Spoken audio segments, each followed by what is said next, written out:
Kelly, you're the one who started this, and Brittany rightfully finished you off. Listen, listen, listen. I feel like I'm about to say a lot of things in this review that a lot of y'all are going to be kind of surprised by, okay? Let's go ahead and get into it.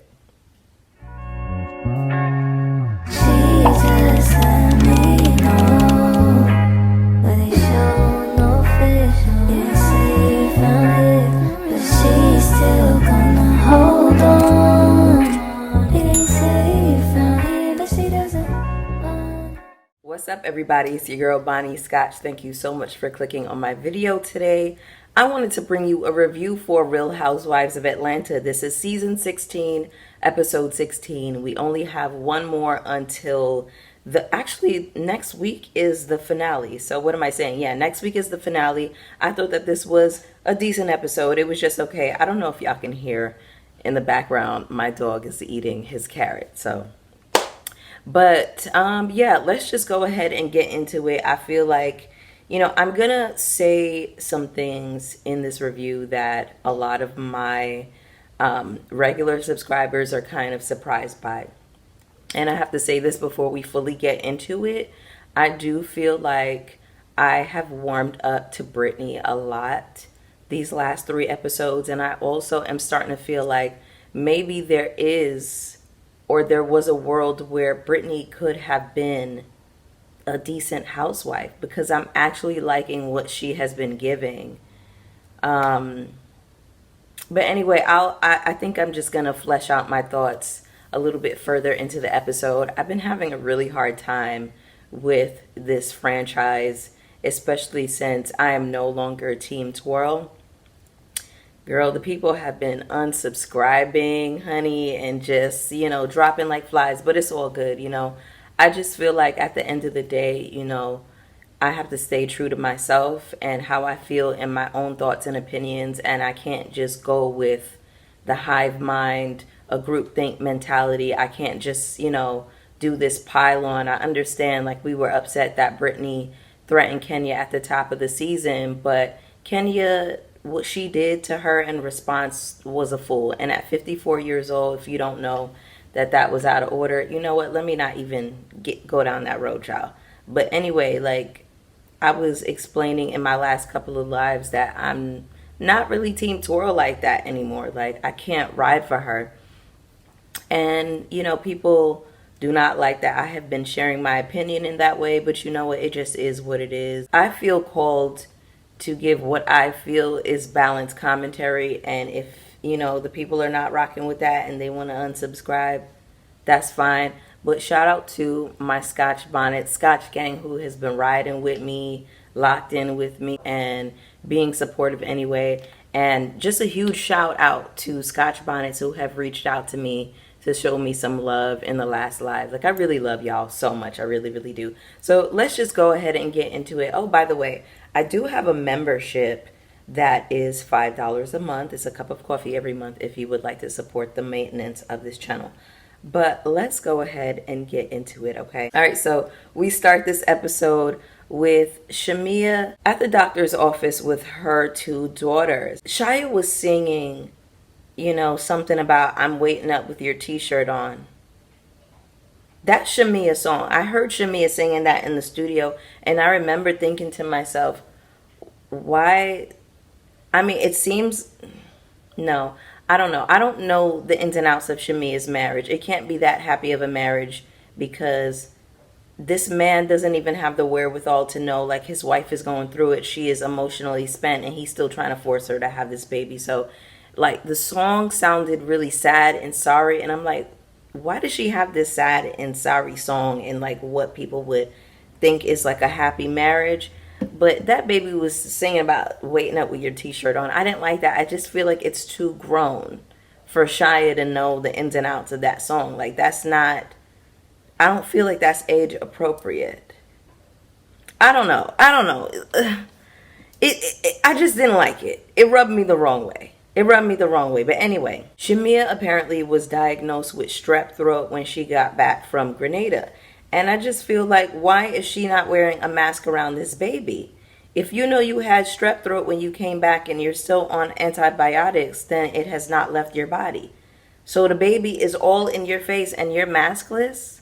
That's ridiculous. Furthermore, all of that story that Shamia and her mom and Gerald were telling about the nurse and the baby and warming her up and this and that. A lot of y'all were in the comments saying that you don't stop a fever by wrapping the baby up. You have to put the baby in water and all of these different things. So all of it seemed very convoluted to me. I don't know what's going on with Shamia in her household and why the room was so cold, and like none of that was making sense, but whatever. Also, why is Gerald always on FaceTime? Where's Fathers? He needs to be down at the doctor's office with you, helping you with the babies. Those are his children too. So why is he on FaceTime? Shamia said that she was in the hospital 3 days a week with Shiloh for her first year. She doesn't think that people understand how emotionally draining this is. No, I think we do understand how emotionally draining it is, so we don't understand why it is that you are forcing yourself and, you know, putting other women's lives and their bodies in danger to further this misogynistic agenda of this man having a son. It's a misogynistic agenda because he has to have his son by any and all means. He doesn't care that your body is being put through all of this turmoil. He doesn't care that, you know, the first surrogate got gestational breast cancer with his second daughter. He doesn't care that you have had 4 or 5 failed IVF attempts. Girl. Here's Asha. Hi. Hey, how are you? Good, how are you? Good. Asha, you ready? I am excited, I'm ready. Like, let's get this thing moving. You know, we did one round, we did a transfer with her. Okay. It did not take. I'm so sorry. Yeah, I know, it's a process. And just upon, you know, interacting with her, getting to know her, hanging out with her, she's a great woman. I don't want to speak ill on Asha, but she just wasn't a good fit for our family. For your family, So we correct. proceeded with a new surrogate. Nice. Who I'm hoping you'll get to know soon. Yes. Can I ask you a question? Yeah. Can you tell me how it works? Because you only have a certain amount, right? Well, so people don't understand. There are two different things, right? Okay. There's IVF where you're trying to create either you freezing eggs, or you're trying to create embryos and freeze embryos, or you're trying to go into implantation, which means that you're trying to implant an embryo in yourself or a surrogate. Okay. My husband and I had already gone through the process of creating our embryos. Okay. Asha was going to be the carrier of one of those embryos. Okay. But that whole process is a lot because you're having to go through stimulation, and for me, I had ovarian hypersystemic syndrome every Okay. time, which means that I was at increased risk for strokes and heart attack. I couldn't work out during that time. That's me. You have to inject yourself mornings and at night. Wow. And then when it's time for your retrieval, it's increased, and you're going to the doctor every day until they take the eggs out of you. Then your husband, they combine the two. And that's how you create the embryo. Then they come back and they tell you, all right, well, we watched the embryos for however many days. These are the ones that are healthy and viable. These are not growing at the proper. Do you want to test them? We did further testing on all of our embryos. And I'm down to 3 embryo. This is over 7 years. I mean, you know, since Shia was 1? We've been trying. Wow. Just the journey of just being a mom, to growing your family is That's so a lot. much. And we don't talk about it. I People are commend always you. saying, yo, don't get pregnant before you get married. You know, commend you. make sure you can take care of your kids. Like, don't be barefoot and pregnant. Get your career out the way. But they don't tell you, like, you're born with the number of eggs that you're gonna have. Yeah. Just this whole process has been a lot. I commend you, friend. I commend you and G for, Thank you. know, putting in that work to make sure that you continue to grow your legacy and your family. And Well, I'm hoping that I'm about 8 hours pregnant. We'll see. we will see.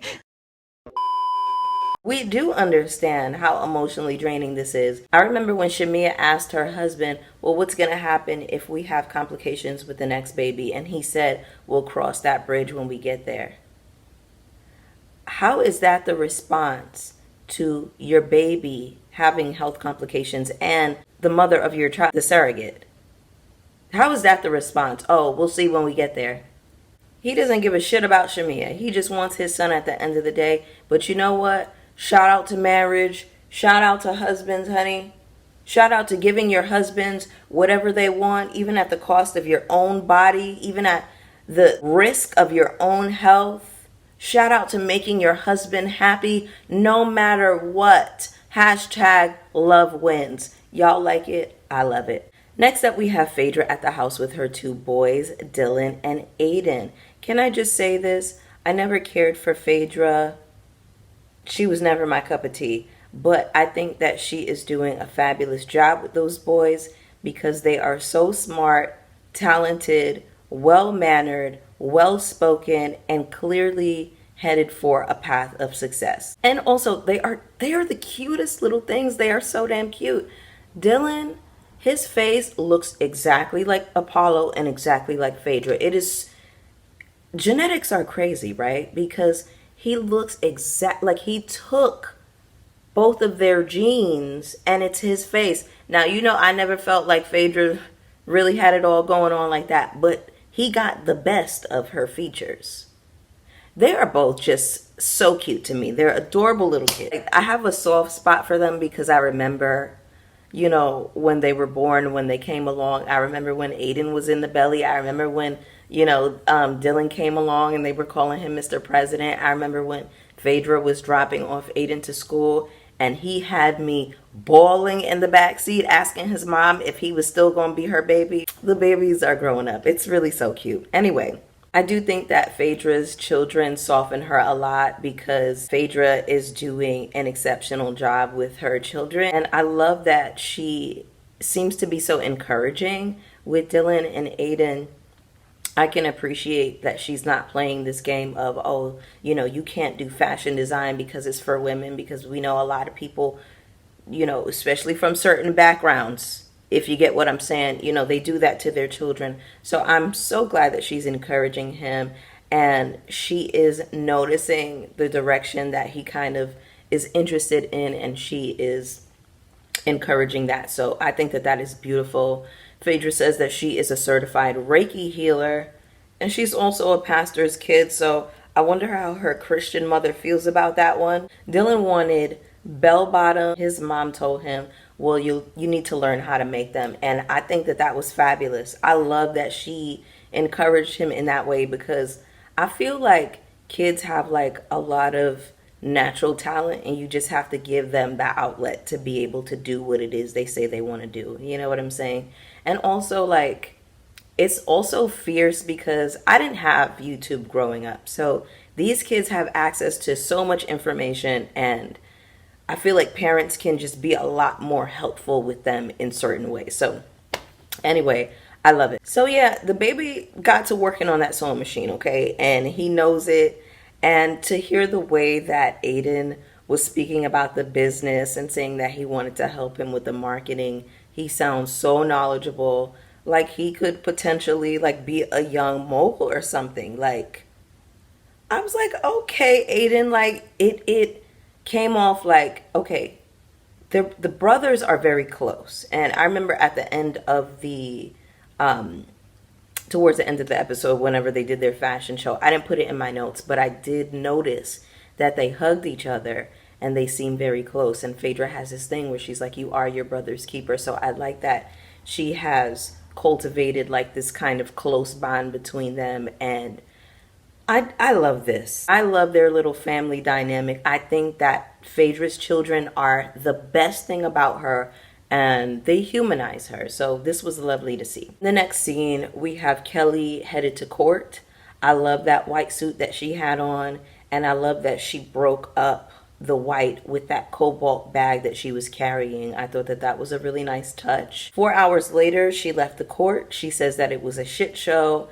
And in another scene, we have her at her house with Lamont pouring her a glass of wine. Now remember, Lamont is her publicist. So Kelly has to have a continuance, and they did not resolve what they needed to resolve in court that day, and her husband at the time, you know, he went to jail. So apparently it was due to not paying child support. Shamia shows up in an orange dress and she looks great here, and we really don't get to say that often, right? So anyway, Angela called to check on Kelly, and Shamia brings up the fact that Brittany did not call and check on Kelly, and when was the last time they spoke. Kelly says that she's disappointed in Britt and how she showed up for her so many times, and then the producers show this montage of Kelly showing up. But, you know, I feel like this. If you're going to drag me and drag my name through the streets and you want to sit up and talk shit about me in front of everybody else, don't expect me to show up for you. That, for me, is the end of our friendship. That marks the end of an era. You can kiss my ass after that. Period. So, I really don't understand, why, Kelly had that expectation of Britt. I feel like it was just another thing that she wanted to hold over her head and say, see, she's not, she's not this, she's not that, she's not a good friend. It's like, girl, you weren't a good friend to her first. Kelly was acting funny and stank with that girl over Glam and Grenada. Kelly had a problem with Britt that she wouldn't even confront Britt about. She was being passive aggressive. And then the way she chastised her at the table and allowed Shamia to talk to her crazy like that was really just wild to me. So I don't necessarily blame Britt for not reaching out. It's like, you got your friend Shamia, you got your sister, you got your home girl, your new bestie, you should be good to go. That should be enough of a support system for you. Then we get this scene where Fedra is sending out invites to her. It's a black glove shopping event. So she sent out like all of these black gloves with the invitation. And she's going to be hosting it at one of her friends' showroom. So then we get a scene at Williams-Sonoma. Kelly is hosting a waffle tasting. So it's going to be her versus Charles. They challenged each other to a cook-off, and Kelly shows up. What the fuck was Kelly wearing? What the fuck was Kelly wearing? What was that? With the white and the sleeves and the... Your stylist put you in that? Your stylist hates you, girl. If your stylist dressed you, they were playing a game with you that day. They played in your face. You played in your own face because you thought that looked good. And you put it on. Anyway, she looked like Little Miss Muffet. Sat on a tuffet, eating her curds and whey. That's what it gave me. We get this confessional with Charles smoking a cigar, kind of talking his shit about how he's ready for Kelly. He loves a challenge. He said a lot of folks got restaurants and can't cook. He chewed that. He was cooking with that one. Then Kelly is telling the girls that she hadn't heard from Brittany. And then Fedra is like, well, aren't y'all best friends? Kelly says, we're very best friends.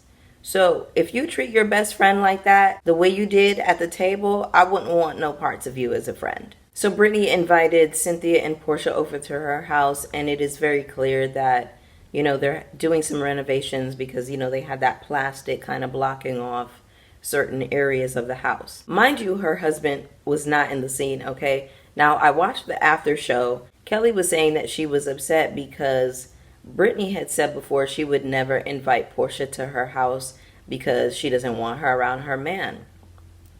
So I think Brittany's thing is like, yeah, you could probably come over, but just not when my man is around. And I don't blame her. So Britt is explaining to the girls that Kelly doesn't want her to work with her glam. She felt as though Brittany's outfits look better than hers. Kelly and Brittany are different heights. They have different proportions. So clothes are going to look different on them. I really don't even know if it was an issue of somebody was styled better than the other person. But I really think that, certain pieces might look better on Brittany. Certain things that look good on Brittany would not necessarily look good on Kelly because they have different proportions, right? Kelly is more top heavy. I think that, is Britt more bottom heavy, or would she be considered an hourglass? I'm not really sure. But in any case, I know that when it comes to styling and dressing people, something that you do have to consider is the shape of their body, right? So something that would look good on an hourglass or somebody who's bottom heavy may not look good on somebody who's top heavy. So you have to dress each individual for their body type. Kelly's body she would need, I think, a little bit more weight on the bottom to kind of balance her out, right? So everything that looks good on Britt is not going to look better on you. I ain't gonna hold you. Britt was eating Kelly up in some of them looks. Now, I can understand Kelly not wanting her team to work with Britt. You know, your whole team at that. Videographer, photographer, hairstylist, fashion stylist. It's too many people in Atlanta for y'all to be sharing glam. And remember, at the top of the season, Portia and Drew were sharing the same makeup artist. And, you know, Portia only got 15 minutes for her face. I don't think that the girls should be sharing glam. And I said this in my last episode. I can see it being an issue if y'all are having time constraints, right? Because you don't know how long it's going to take for somebody to get ready. Now you got to rush over in Atlanta traffic to get somebody else ready. Like, it doesn't really make sense. I don't think that Kelly communicated that she only wanted her glam to work with Brittany temporarily, like for that Tennessee trip. And by the way, it looked like a kitten was climbing up the back of Brittany's ponytail. It looked like a kitten was just like swinging to and fro. It looked like a little kitty cat had gotten to that ponytail and just... Brittany's a very pretty girl. She's very pretty. Brittany goes on to tell the girls that Shamia is now using Kelly's stylist, and she's also saying that she read text messages between Portia and Shamia, and apparently Shamia had shared things with her that Portia discussed with her therapist. It's never too late. It's never too late to start something. It's never too late to start something. I feel like Shamia was talking about Portia to anybody who would listen, and I'm glad that the girls are airing her out, because you should have been talking to Portia about this the whole time. Shamia is very passive aggressive, and she's like that with everybody. This is a grown woman who couldn't even tell Portia that she hurt her feelings when she was talking over her song. So I know that you were going behind her back and talking about her and discussing things that you had no business discussing. And I'm happy that it's coming back to bite you in your ass. And it also makes sense to me why Shamia has been going on this press run, like talking about Portia, talking about the friendship, talking about this and that. You were trying to get ahead of all of this shit. If Shamia had not been airing her grievances, there would have been nothing to discuss. Period. Shamia is very out of order for that. Now, don't get it twisted. I don't think that Shamia is shouldering most of the blame for the downfall of their friendship, but I can see how Shamia would wear you out as a friend. Like, this gives me, it's a friendship of convenience and history, because she gets on my damn nerves. So I can't even imagine being friends with her. But you know what? Whatever. We're all back at the restaurant, and everybody is trying the bananas Foster that Kelly and Charles made. Next thing you know, some dusty ass man in a wrinkled t-shirt with a receding hairline walks up to Angela and says, "Hey, I need to talk to you. I need to tell you something about your husband." And everybody's just looking at him like, who the fuck are you? Who are you? Security! So Angela paid it at first. She kind of brushes him off. She doesn't entertain him. And then he walked over to the side. Then Kelly goes to make a toast with shots. And then the guy says, "Cheers if your name is Angela and your husband is cheating on you." So everybody is gagged at this moment. I thought it was tired, late, ugly behavior. You know you wanted a moment. You came on here looking dirty and dusty with your hairline fucked up. You had on a dirty ass messenger bag, and nobody was here for this. I know I definitely wasn't. I feel like Fedra put this man up to this. I feel like this is Fedra's handiwork. It got her name all over it. Fedra loves a stunt. And to pull this type of stunt at Angela's expense was actually very nasty and uncalled for.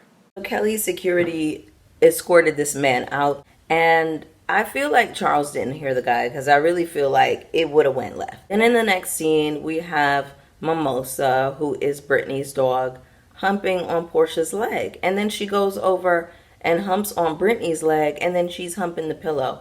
Now, I'm sure that this dog's hump juices are all over that couch.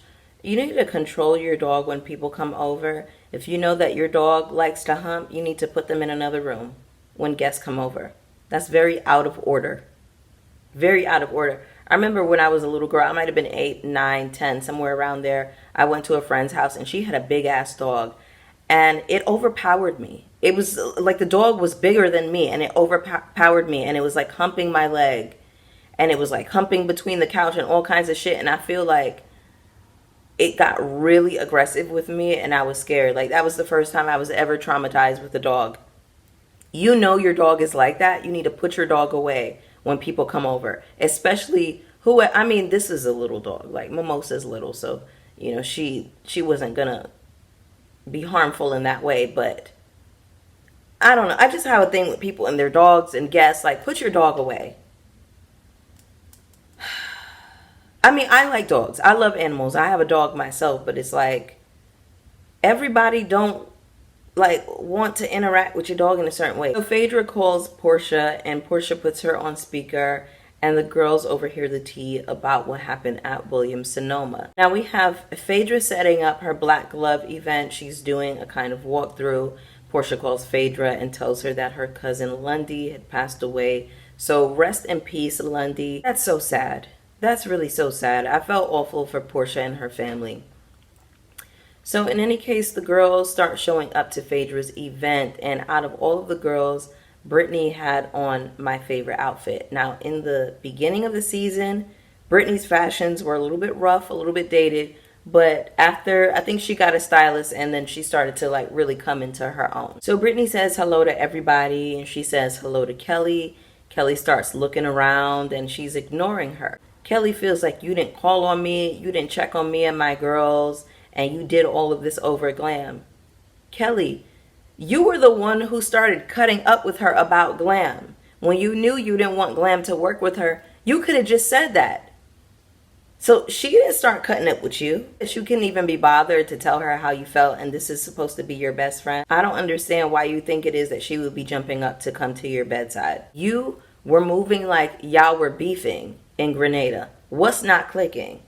So how Kelly got to be the victim in this situation is really astonishing to me. So anyway, Angela is telling the ladies that she has people who don't play about her and that her people pressed the man that came to the event. Come to find out he was paid to come up to them.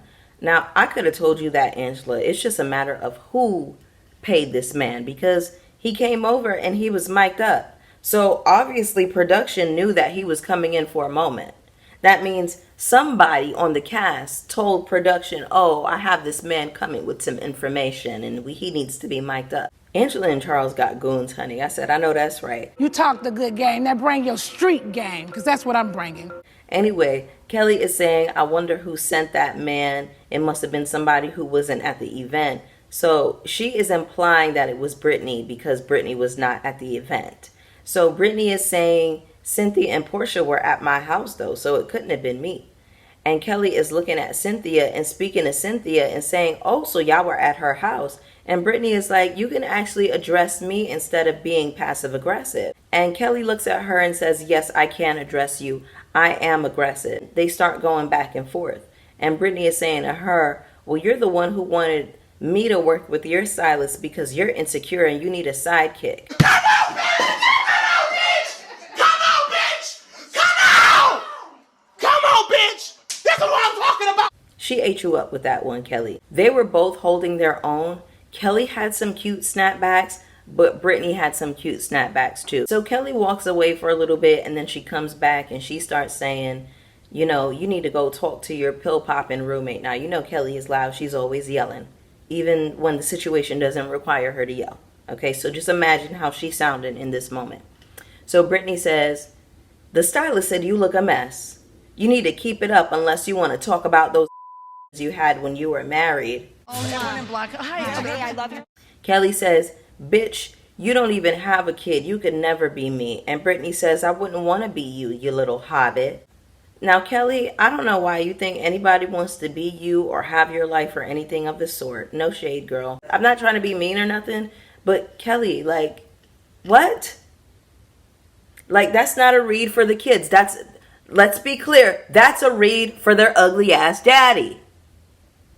Before y'all start typing fast. Girl, Kelly, don't nobody want what you got, girl. If we talking husbands, I would choose Mike over any of them niggas any day. He seems like he is very supportive of Brittany and whatever she got going on. It don't matter what kind of life she was living in the past, what type. It don't matter. He's there to support his girl. That's a husband. Like, he shows up like how a husband is supposed to show up.